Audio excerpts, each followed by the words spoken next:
अब आप लोग बताएंगे एक्स वाई के टर्म में मैं लिखूं या ए और बी के किसके टर्म में आप फैमिलियर ज़्यादा रहोगे? एक्स वाई के टर्म में। चलो, मोस्टली इसमें से मोस्टली चीज़ें आपको मालूम है, ज़्यादातर पता है, और हम बिल्कुल नॉर्मल वाले आज लिखेंगे भी। जो थोड़ा सा इससे अपर लेवल होता है वो चैप्टर के साथ पढ़ना ही इजी होता है, ठीक है। बहुत ज़्यादा उसके अंदर या उसमें जाने की ज़रूरत नहीं है, ठीक है। तो आज चलो कुछ इम्पॉर्टेंट फार्मूले हम लोग लिखते हैं, लेकिन उसके पहले सबसे पहले हम ब्रैकेट्स ओपनिंग सीखेंगे। क्या सीखेंगे? Brackets opening. ब्रैकेट्स ओपन करने में प्रॉब्लम ज़्यादातर बच्चों को रहती है जब तक वो अच्छे से उसको इम्प्लीमेंट करने की प्रैक्टिस नहीं कर लेते हैं। बट एक बार अगर आप अच्छे से सीख लेते हो, जान लेते हो, करना आ जाता है, तो फिर कभी लाइफ टाइम दोबारा प्रॉब्लम नहीं होती है। सीखना एक ही बार होता है अच्छे से। तो जैसे ब्रैकेट्स ओपन में अभी सपोज करिए कि हम एक एग्जांपल ले रहे हैं, x plus A and x plus B. इस ब्रैकेट्स को हम लोगों को एक्सपेंड करना है। क्या करना है? एक्सपेंड करना है। तो जैसे इस ब्रैकेट्स को हम लोगों को एक्सपेंड करना है, ठीक है, तो इसकी एक्सपेंडिंग हम लोग करेंगे कैसे? इसको एक्सपेंड करने के हमारे पास दो मेथड हैं, ठीक है। दोनों मेथड मैं यहाँ पर आपको करके दिखा दे रहा हूँ। जो आपको पसंद आएगा वो आप अपनी लाइफ स्टाइल में उतार लेना, जो आपको नहीं समझ में आएगा वो आप मत उतारना। मैं तो यही सजेस्ट करूँगा कि आप दोनों की प्रैक्टिस बारी बारी से करते रहो, ज़्यादा बेटर है। जैसे भी, कभी इससे कर लिए, कभी उससे कर लिए, कैसे भी कर लो, ठीक। तो देखो भैया, समझो मेरी बात, हम यहाँ पे दो मेथड से आपके आंसर को लाने की करने जा रहे हैं शुरुआत। तो अब हम जो बातें करने चल रहे हैं बेटा जी, वो ये हैं कि इस ब्रैकेट्स को हम टू टाइप से ओपन करना सीखेंगे, ठीक है। तो देखो, जैसे ये आपका गिवन है x प्लस ए और ये गिवन है x प्लस बी, ठीक है। तो ये आपका x प्लस ए है और x प्लस बी है। हमें इसको सिंप्लीफाई करना है। क्या करना है? इसको सिंप्लीफाई करना है। तो सिंप्लीफाई करने के लिए जैसे हम क्या करेंगे, यहाँ पर भी टू टर्म्स दिख रहे हैं और यहाँ पर भी टू टर्म्स दिख रहे हैं। टर्म समझते हो ना? मोनोमियल, बायनोमियल, ट्राइनोमियल, टेट्रामोनियल पढ़े ना? नहीं पढ़े हैं? तो मोनोमियल में क्या होता था? जिसमें सिंगल टर्म होते थे। बाइनोमियल में क्या होता था? जिसमें टू टर्म्स होते थे, ये होते थे ना। ट्राइनोमियल में क्या होता था? थ्री टर्म्स होते थे। ऐसे ही पावर के बेस पर बात किया था आपने, तो लीनियर, फिर क्वाड्रेटिक, फिर क्यूबिक, फिर उसके बाद बाई क्वाड्रेटिक। इस तरीके से आपने अलजेब्रिक एक्सप्रेशंस की स्टडी प्रीवियस क्लासों में की होगी, नहीं किए हैं? तो मोनोमियल, अगर हम टर्म के बेस पे बात करें तो सिंगल टर्म तो मोनोमियल, टू टर्म्स हो गए। सिंगल टर्म्स का मतलब समझते हो ना? थोड़ा सा मैं लिख देता हूँ, जैसे कुछ लोग रिकॉल ना कर पा रहे हो, तो जैसे कहीं पर मोनोमियल लिखना है आपको, तो मोनो का मतलब ही होता है एक, ठीक है। मोनो का मतलब ही होता है एक। मोनोमियल का मतलब क्या हो गया कि सिंगल टर्म वाले अलजेब्रिक एक्सप्रेशंस। तो जैसे हमने कहीं पर लिख दिया, ऐसे मैंने लिख दिया टू क्या वेरिएबल ही लेकर के चले तो ज़्यादा ठीक है। जैसे मैंने ले लिया x, तो ये क्या बोला जाएगा? मोनोमियल। ऐसे ही मैंने बेटा ले लिया y, ये क्या बोला जाएगा? मोनोमियल। और भी नेम होता है, ऐसा नहीं है, ठीक है। ऐसे हमने ले लिया t की पावर 35, क्या है ये? मोनोमियल। हमने क्या किया, यहाँ पे ऐसे ले लिया y टू द पावर 100, ये क्या है? मोनोमियल है। ये किसके एग्जाम्पल हैं? मोनोमियल्स के। मीन्स क्या हुआ, अभी हम ऐसे मैंने ले लिया 2 इंटू एक्स की पावर 25, ये क्या होगा? मोनोमियल। क्या होंगे? मोनोमियल। क्या होंगे? मोनोमियल्स। अब हम मोनोमियल्स के बाद किसकी बात करने चल रहे हैं? बाइनोमियल्स। ठीक है, बाइनोमियल्स का मतलब हो गया कि जैसे मैंने लिख दिया ax प्लस बी, ये इसका स्टैंडर्ड फॉर्म होता है। ये क्या होता है? Standard form. तो अगर मैंने दिखा दिया ax प्लस बी, मतलब यहाँ पे टर्म कितने हो गए? 2। अब अगर टर्म 2 हो गए तो वो किस नेम से कॉल किया जाएगा? बाइनोमियल्स।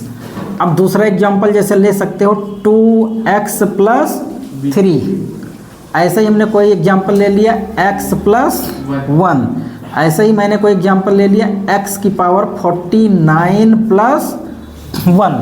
तो इस तरीके से अगर हम किस एग्जांपल सपोज करते हैं तो पावर से कोई मतलब अभी हमें नहीं है, क्योंकि हम टर्म्स की बात कर रहे हैं, बाइनोमियल्स की बात कर रहे हैं। पावर कुछ भी हो सकती है, बस होना क्या चाहिए? यहाँ पे टर्म्स कितने होने चाहिए? 2। कितने होने चाहिए? 2। ठीक है, तो बाइनोमियल्स भी क्लियर हो गया।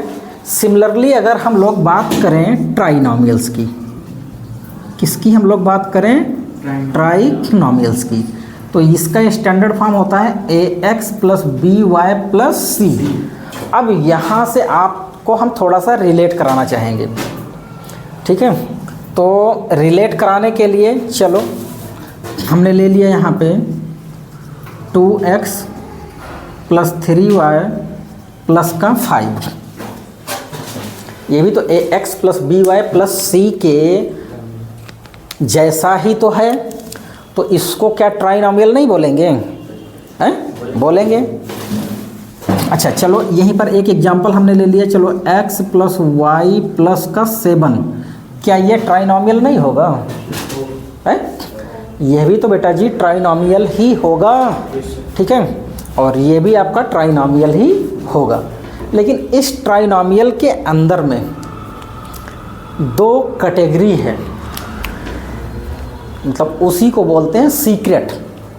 उसको क्या बोलते हैं? सीक्रेट। अब इसके अंदर की जो सीक्रेट वाली बात है, जो सीक्रेट है, जो रहस्य है, उसको समझिए।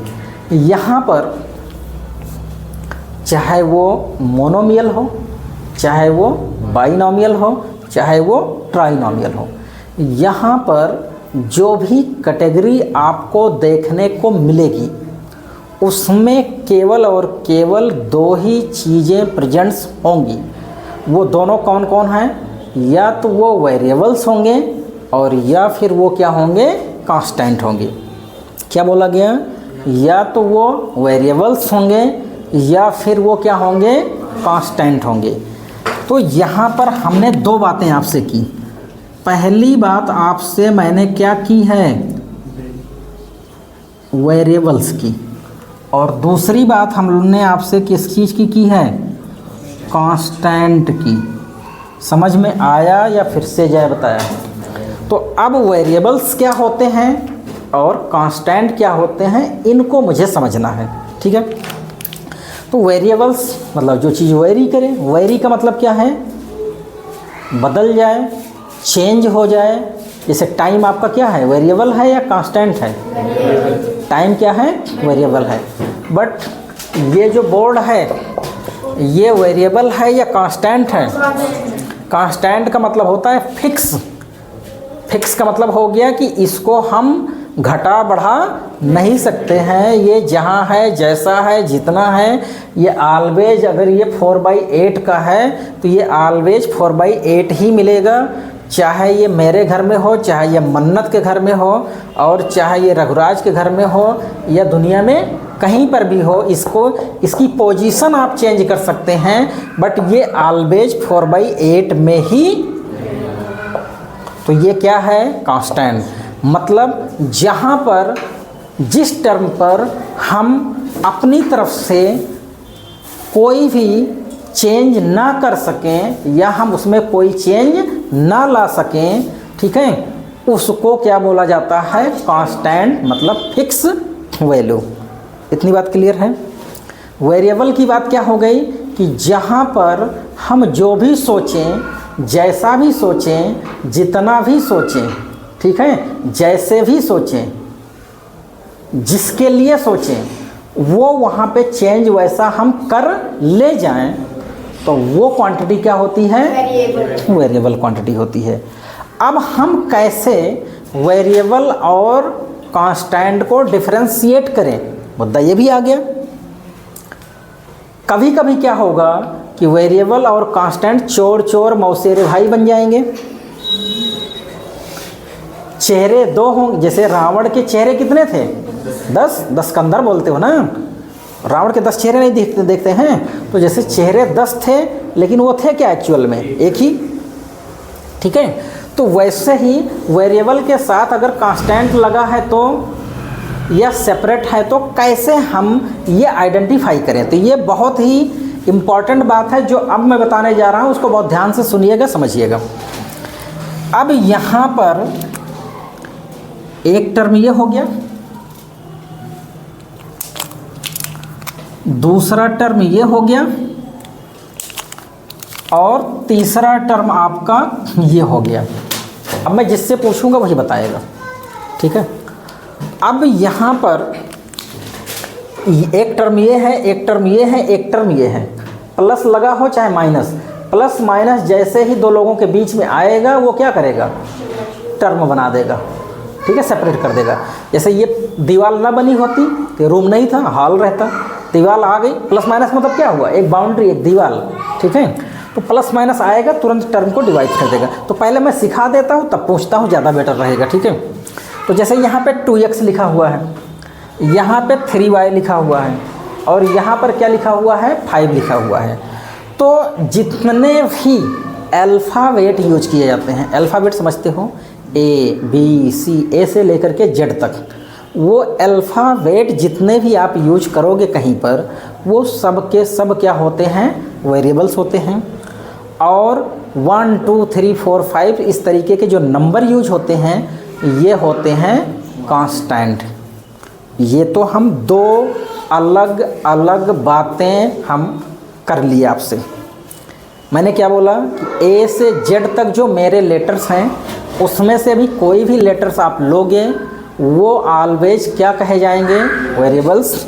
लेकिन 1 2 3 4 5 में से किसी नंबर को उठाओगे तो वो क्या कहे जाएंगे? कांस्टेंट। बट यहाँ तो पूरी कहानी ही उलट है। यहाँ तो ये तो इसका मतलब यहाँ ये दोनों साथ में है, यहाँ भी साथ में, यहाँ भी साथ में। अब बताओ इस वाले टर्म को हम क्या बोलेंगे? इस वाले टर्म को, इस वाले टर्म को। तो मैं बता रहा हूँ, मैंने अभी आपसे दो बातें की। अल्फ़ाबेट को हम क्या बोलेंगे? A से Z तक के अल्फ़ाबेट को वेरिएबल्स, और जो 1 2 3 4 5 इस तरीके के नंबर होंगे वो कांस्टेंट होंगे। ठीक है, अब मैं इसको नेम देना चाहूँ तो जितनी इन्फॉर्मेशन मैंने अभी तक आपको दी है उसके बेस पर ये आपके अकॉर्डिंग क्या है? कांस्टेंट।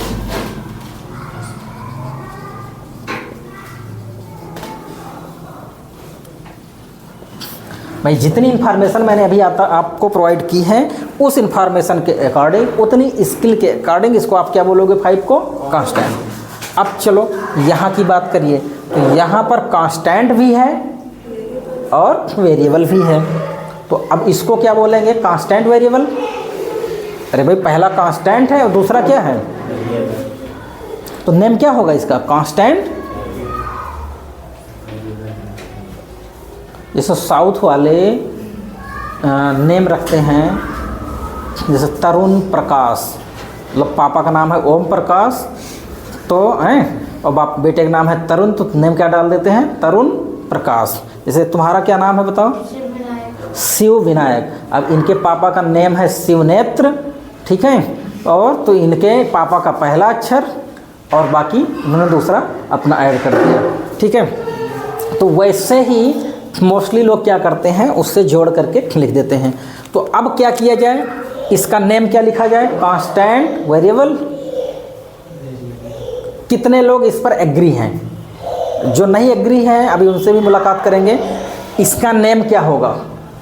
Constant variable. अरे भाई पहला वाला कांस्टेंट है, दूसरा वाला वेरिएबल है, तो पहला कांस्टेंट है, दूसरा आपका वेरिएबल है, तो दूसरा जो आपका वेरिएबल है उस वेरिएबल में अगर हम बात करें तो ये नेम क्या हो सकता है? शिवा बताओ, मत डरो, बोलो। कांस्टेंट। आप बताओ भाई रघुराज। नहीं पता, आप बताओ। वेरिएबल। आप बताओ, आप बताओ। तो यार यहाँ दो चीज़ें हैं, कैसे तुम लोग वेरिएबल बोल रहे हो? तुम बताओ। नहीं, टर्म तो है ही। इस टर्म का नेम क्या है? जैसे इसका नेम कांस्टेंट हो गया, तो इस टर्म का नेम क्या होगा? कांस्टेंट वेरिएबल होगा या वेरिएबल होगा या कांस्टेंट होगा, क्या होगा?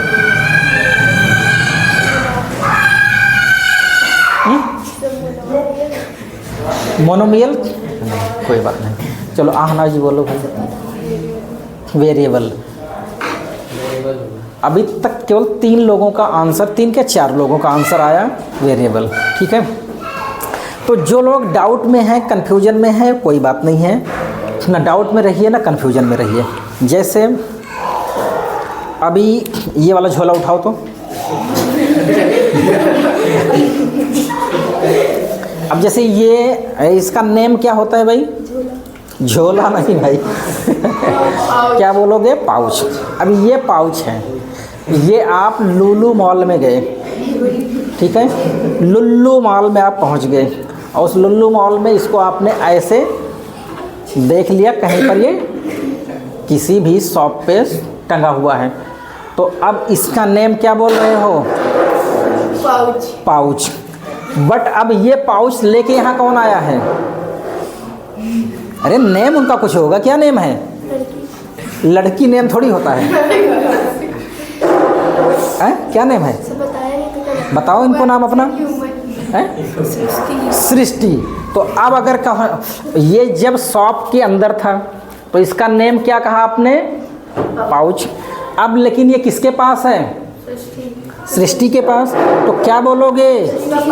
सृष्टिज पाउच। मतलब सृष्टि का क्या है ये? कोई कंफ्यूजन?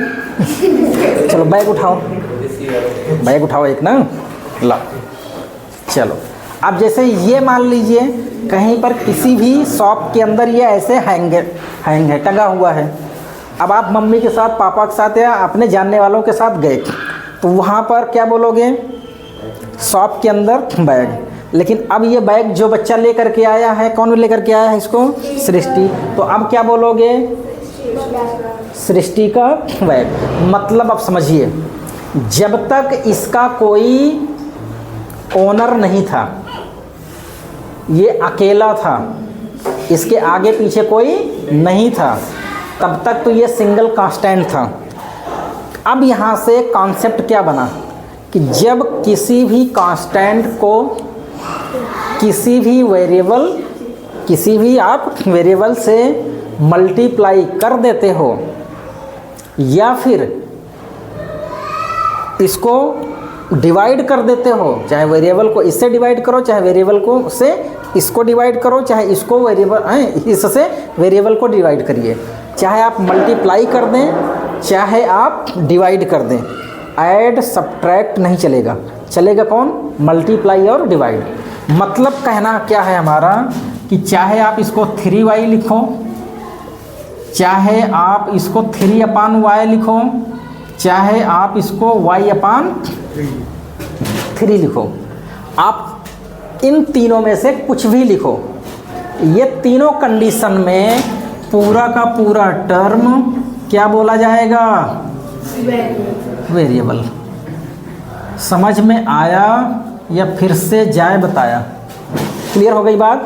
कहने का मतलब कोई भी कांस्टेंट जब किसी भी वेरिएबल के साथ मल्टीप्लाई कर दिया जाएगा या फिर चाहे वेरिएबल डिवाइड कर रहा हो कांस्टेंट को या कांस्टेंट डिवाइड कर रहा हो वेरिएबल को, तीनों की तीनों कंडीशन में पूरा कंप्लीट टर्म क्या बोला जाएगा? Variable term. तो अब ये कौन सा टर्म हुआ? इस टर्म को क्या बोलोगे? इसका नेम हो गया वेरिएबल टर्म। तो ये क्या होगा? ये भी तो वेरिएबल टर्म होगा। समझ में आया या फिर से जाए बताया? बोलो भाई, क्लियर हो गई बात यहाँ तक? कोई डाउट है? देखो हम बहुत ज़्यादा बात नहीं कर पाए, लेकिन जितनी किए हैं उतना समझ में आ जाना चाहिए। मुझे लगता है कि क्लियर भी हो गया होगा। तो हम लोग बातें किसकी कर रहे थे कि मोनोमियल, बाइनोमियल, ट्राइनोमियल में मतलब ये तीनों होते कैसे हैं उसको भी हमने देख लिया। इन तीनों में किसको हम कांस्टेंट टर्म बोलेंगे, किसको हम वेरिएबल टर्म बोलेंगे, इस बात को भी मैंने समझ लिया या नहीं? बोलो भाई, आपने समझ लिया? इतनी बात अगर क्लियर हो गई हो तो हम यहाँ पर आएँ। बोलो भाई, आए? अब मेरे बोले हुए स्टेटमेंट के अकॉर्डिंग मैंने जो भी थोड़ी देर पहले बोला है कि जितने भी अल्फ़ाबेट होंगे वो सब के सब वेरिएबल होंगे। तब तो यहाँ पर ये दोनों वेरिएबल है, यहाँ पर ये दोनों वेरिएबल है। यही तो हुआ जी? नहीं, तभी वो जब प्लस डिवाइड या मल्टीप्लाई। ठीक है, ये दोनों के दोनों वेरिएबल नहीं हैं। यहाँ पर एक को हम वेरिएबल लेके चलेंगे और दूसरे को कांस्टेंट। अब आप सोचेंगे सर आप कुछ भी ले रहे हो। अभी थोड़ी देर पहले बोले जा रहे हो कि ए से लेकर के जेड तक जो भी अल्फ़ाबेट होंगे वो सब के सब वेरिएबल बोले जाएंगे, और अभी जब यहाँ करने की बारी आई तो आप बिल्कुल एक को बता रहे हो कि वेरिएबल कहो और एक को बता रहे हो कि भाई यही तो होता है, यही हो रहा है। तो यहाँ पर अभी जब हम न्यूमेरिकली लेकर के सपोज करेंगे तब आप समझेंगे। यहाँ पर ए और वी को हमने नहीं, आपकी बुक वालों ने क्या सपोज किया है? ए और बी को कांस्टेंट माना है, और एक्स और इस एक्स को क्या सपोज किया है? वेरिएबल। ठीक है, क्लियर हो गई बात? यहाँ पे ये जो दोनों टर्म लिखे गए हैं, अब भी कोई डाउट है? एक्स क्या है? वेरिएबल। ए और बी किसका काम कर रहे हैं? कांस्टेंट का। समझ गए या फिर से बता दें? इतना समझ गए? तो जब ये कांस्टेंट का काम कर रहे हैं तो समझिएगा। अब ब्रैकेट्स ओपन हमें करना है। देखो एक एक चीज़ को बिल्कुल उसके रूट में जा कर के समझ लो। मुझे नहीं लगता है कि कोई कंपटीशन टफ़ है या कोई एग्ज़ाम टफ़ है। बस समझना क्या है, टाइम आपको देना है। थोड़े दिन टाइम दे लोगे, फिर क्या बार बार चीज़ें सिखानी पड़ेंगी? नहीं, एक बार सीख लोगे हमेशा के लिए मुक्त हो जाओगे। जो मैं बार बार बोलता हूँ कि भाई अगर मैं पढ़ा रहा हूँ, आप 6 क्लास में हैं, 7th में हैं, 8th में हैं, 9th में हैं, 10th में हैं, 11th में हैं, 12th में हैं, आप किसी भी क्लास में हैं, अगर मेरे पढ़ाने के बाद आपके 12th की प्रॉब्लम, आपके 11th की प्रॉब्लम नहीं ख़त्म हो रही है, तो जो विद्या मैं आपको दे रहा हूँ वो विद्या अविद्या है आपके लिए कि नहीं है? जो शिक्षा मैं आपको दे रहा हूँ वो आपके लिए अशिक्षा है या नहीं है? वो शिक्षा कहाँ हुई? वो तो अशिक्षा हुई ना। क्यों? क्योंकि उस शिक्षा को पाने के बाद भी अगर आप अपनी समस्याओं से मुक्त नहीं हो रहे हो तो मेरे पढ़ाने का और आपके पढ़ने का क्या पर्पज फुलफिल हुआ? नहीं हुआ। तो आप अपने पर्पज को फुलफिल करने आए हो या टाइम पास करने? आप पर्पज को फुलफिल करने। तो आपका फोकस किस बात पे होना चाहिए कि मैं जिस भी टीचर से पढ़ूँ, दुनिया में किसी से पढ़ो, कोई ज़रूरी नहीं मुझसे पढ़ो, आप इस धरती पर कहीं भी किसी से पढ़ो, लेकिन अगर उससे पढ़ने के बाद जिस ग्रेड में आप हो उस ग्रेड में आपकी सारी प्रॉब्लम अगर आपकी मुक्त नहीं हो रही हैं, सारी प्रॉब्लम से आप अपने मुक्त नहीं हो पा रहे हो, फ्री नहीं हो पा रहे हो, तो हमें तो नहीं लगता है कि वहाँ पढ़ने का कोई औचित्य है या वहाँ पर पढ़ने से आपको कोई फ़ायदा है। बस केवल क्या है कि आप जाइए, बैठिए, सिलेबस कवर करिए, चले आइए, काम ख़त्म हो गया। ठीक है, हमारा मोटो ये रहता है कि हम आपको जितना पढ़ाएं, जैसे भी पढ़ाएं, वो पूरी तरीके से 100% क्रिस्टल क्लियर होना चाहिए। रिप्लाई पूछी जाए तो तुरंत आप दे पाओ। इस मतलब एक लाइन में आप समझिए कि ऑन द स्पॉट जो भी आपका डाउट है एकदम से 100% क्या हो जाना चाहिए? क्लियर हो जाना चाहिए। बस सीधी बात है। जैसे सुबह नहाते हो, बहुत सारा साबुन लगाते हो, लेकिन पानी लगा करके धुल दिए तो साबुन बचता नहीं थोड़ी देर रगड़ने के बाद। तो बस थोड़ा सा आपको रगड़ दिया जाए तो थोड़ी देर के बाद जैसे आपके बॉडी पर साबुन की जो स्मूथनेस है, चिकनाई है, ख़त्म हो जाती है, वैसे भी यहाँ पर जो आप प्रॉब्लम लेकर के आए हो, जब यहाँ से जाओ तो आपकी प्रॉब्लम भी क्या होनी चाहिए, ख़त्म हो जानी चाहिए बस। ठीक है, इससे ज़्यादा हम कुछ नहीं कहेंगे। चलो, इसी एक ब्रैकेट्स को दो तरीके से ओपन करेंगे, फिर आगे की बात हम कल करेंगे। ठीक है, तो यहाँ पर क्लियर हो गया कि इन दोनों ब्रैकेट्स में हमारे पास क्या क्या चीज़ें हैं, एक वेरिएबल है और दूसरा कांस्टेंट है। कौन वेरिएबल मैं सपोज, किसको मैं वेरिएबल सपोज कर रहा हूँ, x को, और कांस्टेंट को क्या, कांस्टेंट किनको ले रहा हूँ, a और b को, a और b को कांस्टेंट में ले रहा हूँ और x को वेरिएबल्स। अब इस ब्रैकेट्स को ओपन करने में चल रहा हूँ। ठीक है, तो उस ओपन करने में बेटा जी समझो, पहला मेथड जो हम यूज करने जा रहे हैं, इस x को उठाएंगे, इस ब्रैकेट से मल्टीप्लाई कर देंगे, तो देखो क्या होगा फिर, यहाँ से ये ऐसे लिख दिया जाएगा x इंटू एक्स प्लस, चलो अब यहाँ क्या लगा है, प्लस a।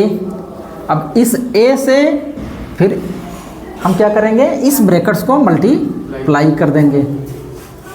ब्रैकेट्स ओपन करना मुश्किल है क्या, अरे भाई इसका फर्स्ट टर्म लिए तो इस ब्रैकेट्स के पहले लिख दिए, ये टर्म लिए इस ब्रैकेट्स के पहले लिख दिए, यहाँ पर जो साइन था वो साइन लिख दिए। बोलो भाई, कोई मुश्किल टास्क है, नहीं है। अब यहाँ पर इससे आगे बढ़ने के लिए एक बात आपको मालूम होना चाहिए कि अब आप क्या करने जा रहे हो, ब्रैकेट्स को ओपन करने जा रहे हो। तो जब हम ब्रैकेट्स ओपन करना बोलते हैं, इसका मतलब ये होता है कि बाहर वाली चीज़ों का अंदर वाली चीज़ों से क्या होने जा रहा है, मीटिंग, मिलन होने जा रहा है, दोनों मिलने जा रहे हैं। दोनों नॉन भी हो सकते हैं पहले से और दोनों अननोन भी हो सकते हैं। जो दोनों कंडीशन होगी अभी वो बातें हम लोग यहाँ पे करेंगे। मीन्स क्या हुआ कि दोनों नॉन का मतलब दोनों सेम वेरिएबल हो सकते हैं, अननोन का मतलब क्या हुआ, एक वेरिएबल हो सकता है एक कांस्टेंट, या दोनों के दोनों क्या हो सकते हैं, वेरिएबल ही हो सकते हैं लेकिन अलग अलग हो सकते हैं। ठीक है, तो समझ में आया कि नहीं आया। तो हम क्या करने जा रहे हैं, ब्रैकेट्स को ओपन करने जा रहे हैं, मतलब बाहर वाले को अंदर वाले से मिलाने जा रहे हैं। तो इन दोनों के बीच में जब हम इनको मिलाने जा रहे होते हैं तो इन दोनों को क्या करते हैं, मल्टीप्लाई करते हैं। क्या करते हैं, मल्टीप्लाई करते हैं। तो देखो मल्टीप्लाई करने पर क्या होगा, ये इसको जैसे इससे मल्टीप्लाई करोगे, ब्रैकेट जब हटता है तो यहाँ पर कौन सा साइन आता है, मल्टीप्लाई का। तो जैसे ही ब्रैकेट से हटेगा तो ये क्या लिखा जाएगा, x इंटू, यहाँ पर साइन क्या है बेटा, प्लस, तो ये प्लस हो गया और इसके पहले क्या था, प्लस। तो रूल तो पता होगा कि अगर प्लस को मल्टीप्लाई करेंगे प्लस से, प्लस को मल्टीप्लाई करेंगे माइनस से, माइनस को मल्टीप्लाई करेंगे प्लस से, माइनस को मल्टीप्लाई करेंगे माइनस से। समझ में नहीं आया, इतनी बात क्लियर हो गई। तो x को मल्टीप्लाई करेंगे किससे, x से। जब x को x से मल्टीप्लाई कर दिए, ये वाला काम हमारा ख़त्म हो गया, लेकिन ख़त्म नहीं हुआ। किसी भी वेरिएबल या कांस्टेंट के पहले अगर कुछ भी नहीं लगा होता है तो हमेशा उसका साइन पॉजिटिव लेते हैं। तो इसके पहले कुछ नहीं है तो कौन सा साइन सपोज करोगे, पॉजिटिव। इसके पहले कुछ नहीं तो इसका साइन क्या सपोज करोगे, पॉजिटिव। तो प्लस का प्लस से मल्टीप्लाई करा जाए क्या मिलता है, प्लस। और प्लस को सबसे पहले स्टेप पर लिखो चाहे, ठीक है। अब दूसरी बात समझो, यहाँ पर क्या है, प्लस, यहाँ पर क्या है, प्लस। प्लस का मल्टीप्लाई प्लस से क्या आएगा, तो यहाँ प्लस लिख दिया गया। अब क्या होगा, ये दोनों आपस में मल्टीप्लाई होंगे तो ये हो जाएगा x इंटू, नहीं समझ पाए जी। चलो आगे बढ़ते हैं। अब इसको इससे मल्टीप्लाई करेंगे तो सबसे पहले साइन को देखा करो, तो यहाँ प्लस है और इसके पहले कुछ नहीं तो क्या माना जाता है, प्लस। तो प्लस इंटू प्लस वो लिख दिया गया। अब a इंटू क्या हो जाएगा, केवल रूल समझो भाई। ये जो मैं सिखा रहा हूँ ना, बहुत जीरो से सिखा रहा हूँ आपको, इससे नीचे कुछ है नहीं, जो है सब यहीं से है, ऊपर है, ठीक है। और एक बार आपने पढ़ा है तो ठीक है, नहीं पढ़े हो तो सीख लो, आता है तो अच्छी बात, नहीं आता है भूल गए हैं तो रिकॉल कर लो। लेकिन एक बार रिकॉल होगा फिर साल भर आपके दिमाग से उतरेगा नहीं। चलो अब यहाँ तक क्लियर हो गई बात ये। अब ये इसके साथ भी तो मल्टीप्लाई होगा, क्यों, क्योंकि ब्रैकेट्स यहाँ लगा है ना। तो ये प्लस इंटू प्लस क्या आएगा, प्लस। और a इंटू बी, यही तो हुआ। अब जैसे ही आप इतना लिखोगे, इसके बाद न्यू कॉन्सेप्ट की रिक्वायरमेंट पड़ेगी। वो कॉन्सेप्ट क्या है? जैसे यह भी x है, यह भी x है, इनकी पावर कुछ नहीं है तो क्या सपोज करेंगे? इनकी भी पावर कुछ नहीं है तो क्या सपोज करेंगे? 1। अब अगर कहीं पर ऐसे मैंने लिख दिया x की पावर 5, तो इसको वहाँ पर बोला जाता है पावर, और इसको बोला जाता है क्या? बेस। अगर एक नंबर के ऊपर कोई दूसरा नंबर लिखा हुआ है, चाहे वो वेरिएबल हो, चाहे वो वेरिएबल के ऊपर वेरिएबल हो या कांस्टेंट के ऊपर कांस्टेंट हो, तो उसमें से एक जो है वो बेस का काम करता है, नीचे वाला बेस का काम करता है, और ऊपर वाला किसका काम करता है? पावर का काम करता है। इतनी बात क्लियर है? तो यहाँ पर क्या हो गया? ये जो x है दोनों किसका काम करेंगे? बेस का। और ये जो दोनों 1 है किसका काम करेंगे? पावर का। अब दोनों का बेस कैसा दिख रहा है? सेम। जब बेस सेम होता है तो पावर क्या होती है? ऐड हो जाती है। लेकिन बेस कितनी बार लिखा जाता है? एक बार। बेस कितनी बार लिखा जाएगा? 1 टाइम्स। तो ये क्या होगा? x की पावर, समझ में नहीं आया? अब चलो आगे देखो, x इंटू बी करोगे तो ये वेरिएबल है, ये कांस्टेंट है, इसमें सेम होता तो पावर का खेला होता। सेम नहीं है, इसलिए पावर वाले कॉन्सेप्ट को हम यहाँ पे यूज नहीं कर सकते। तो फिर ये सिंपली क्या लिखा जाएगा? केवल ऐसे bx लिख दिया जाएगा।